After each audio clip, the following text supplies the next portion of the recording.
Hey y'all, welcome. My name is Janet. Jeanette. So by the title of the video, I'm doing a little deep dive on World's Strictest Parents. In today's episode, the two teens are going to South Africa.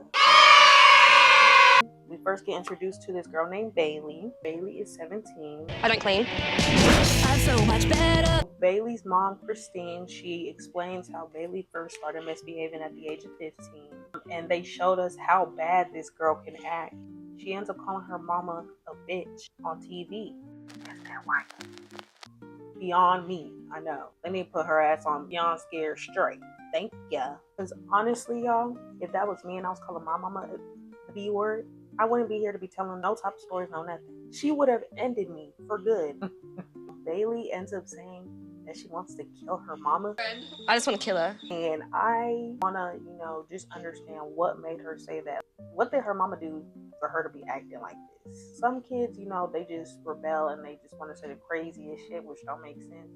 But like, what did her mama really do for her to be feeling like that? So she purposely destroys the car her parents gifted her in hopes of getting a new one. And I don't understand why she would do some stupid shit like that. It just doesn't make sense to me.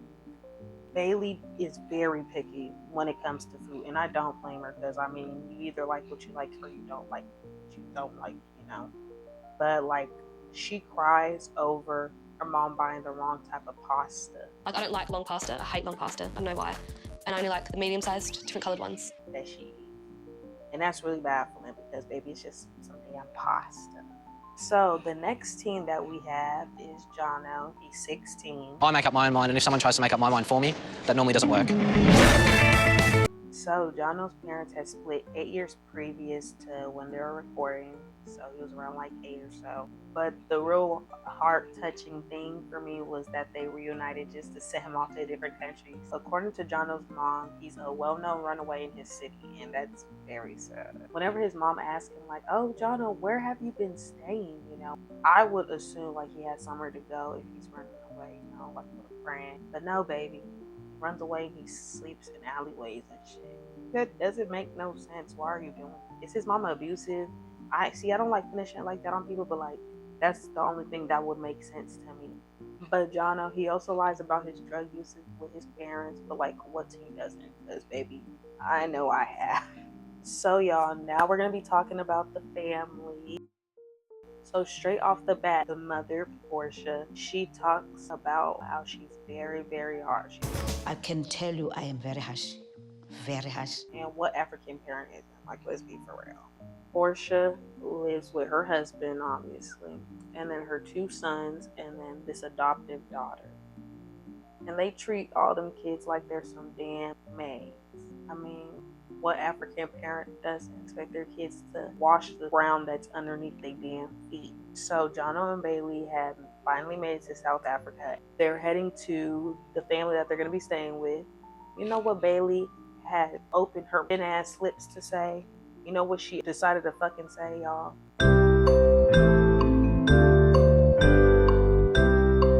Well, if you pick any of the answers on the screen, you're wrong.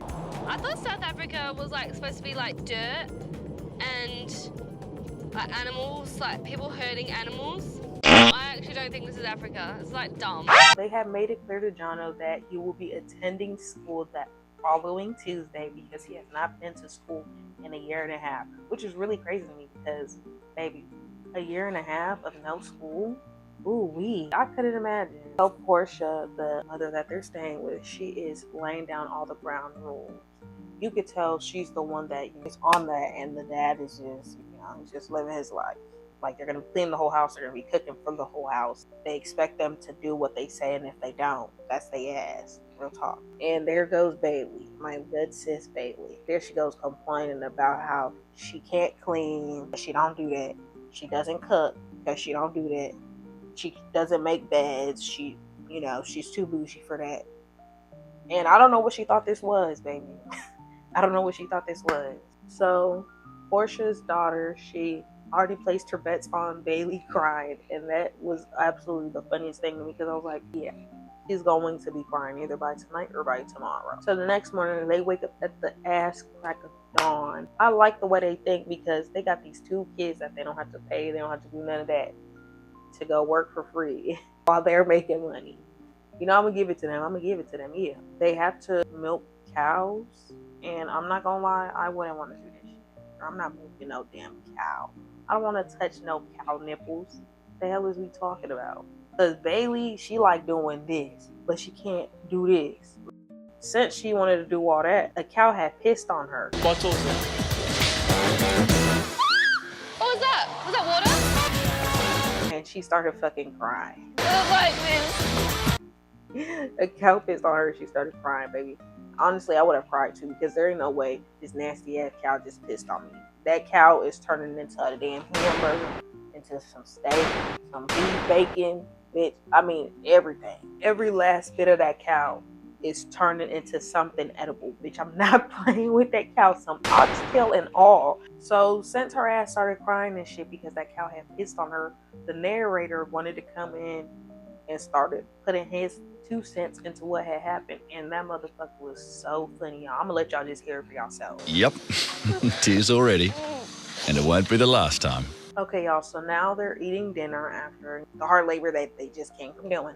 Y'all know how I told y'all, Baylie is very fucking picky when it comes to food. This is what I was talking about. So they had cooked some food, and it has peas in it. Rice and peas. Rice and peas! Glad. Baylie saw that she saw something in the pot, because they all, you know, dish their own food and shit. She saw that, you know, there's something in the pot that she does not like. But instead of looking at it without that certain ingredient, or just, you know, picking the food or picking the peas out and putting it back in the pot or something, she's picking out the peas as she's sitting at the table. They're telling her, you're going to eat the food because you're not going to waste food. We don't do that around here. She throws a fucking tantrum because she doesn't eat peas. Why did you get them then? They're trying to understand, if you don't like them, why did you get them?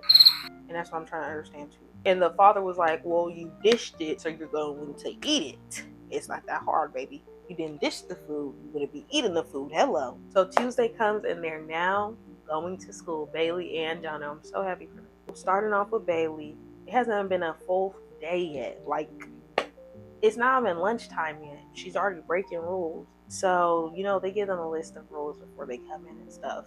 Baylie didn't want to, you know, wait to go to lunch. So she lied to the teacher saying she was going to the washroom to go clean up. And the whole time she went to go get her food early so she could eat before everybody else.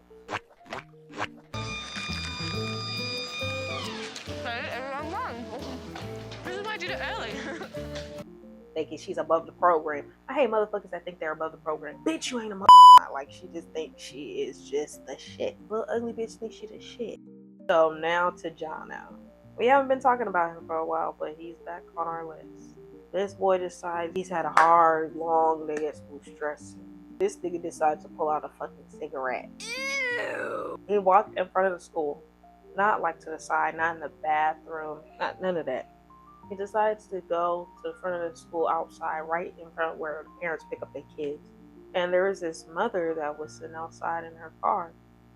Obviously being nosy, she sees a camera crew, she's gonna be nosy. But he pulls out his cigarette,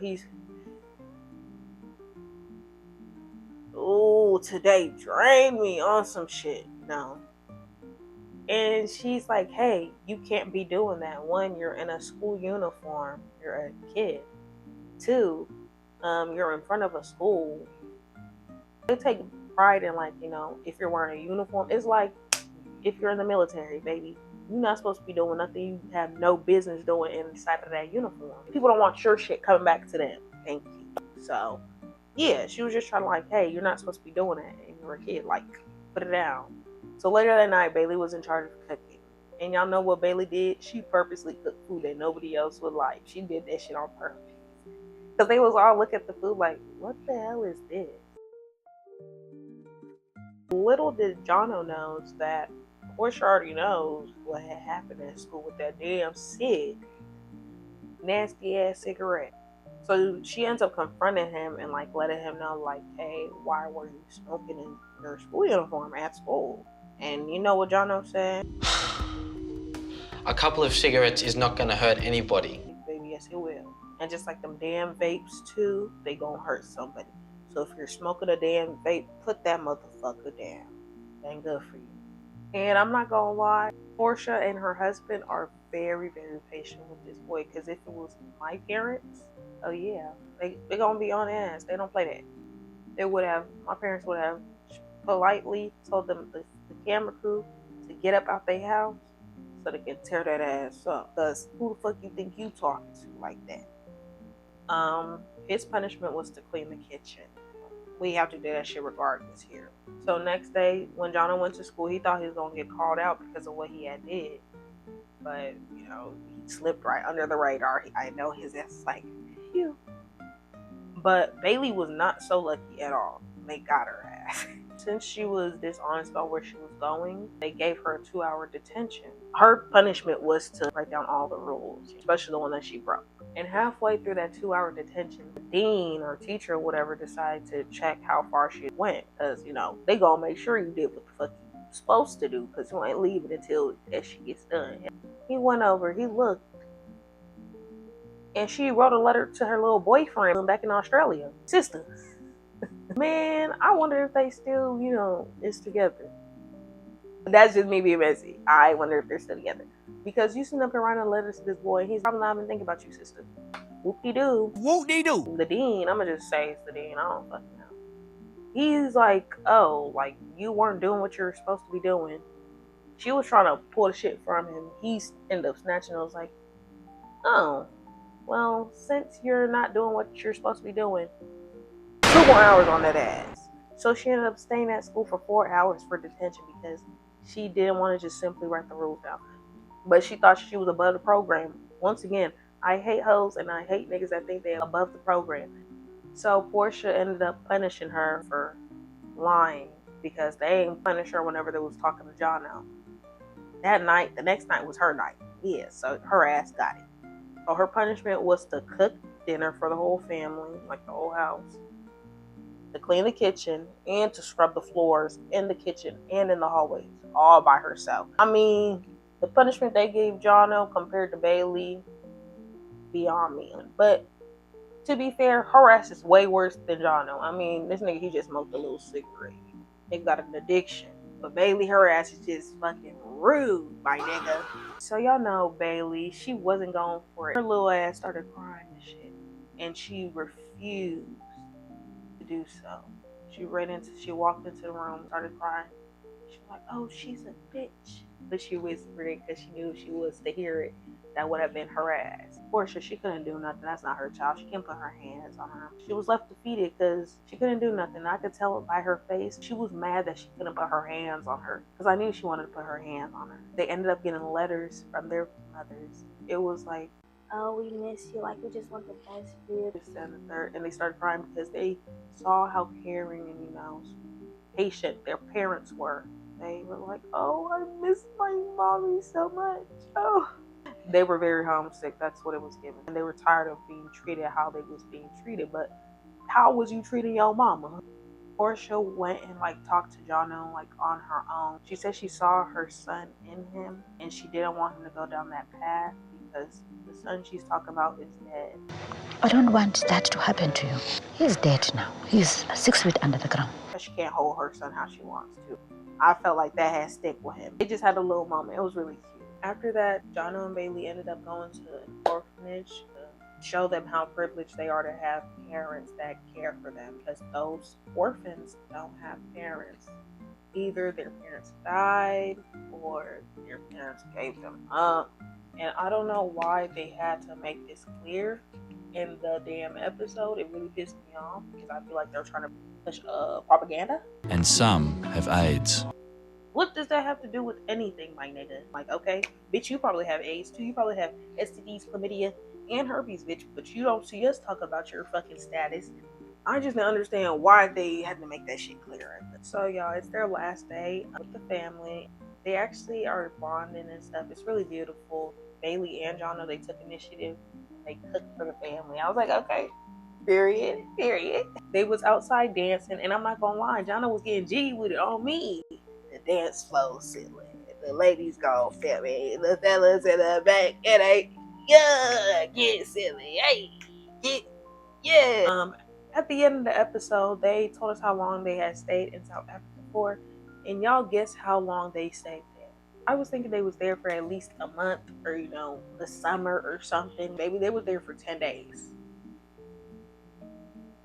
The way they was crying and doing all that shit for 10 days, my nigga, you gotta be shitting me. You got to be shitting me. When I told y'all I was blown, and they knew better to tell me that shit at the end of the episode, because I already watched the whole fucking thing. I mean, it's too fucking late. So whenever they had gotten back home, Baylie and Jono had, you know, a little sit down with their moms, and they talked and hugged, reconciled with one another. It was really beautiful.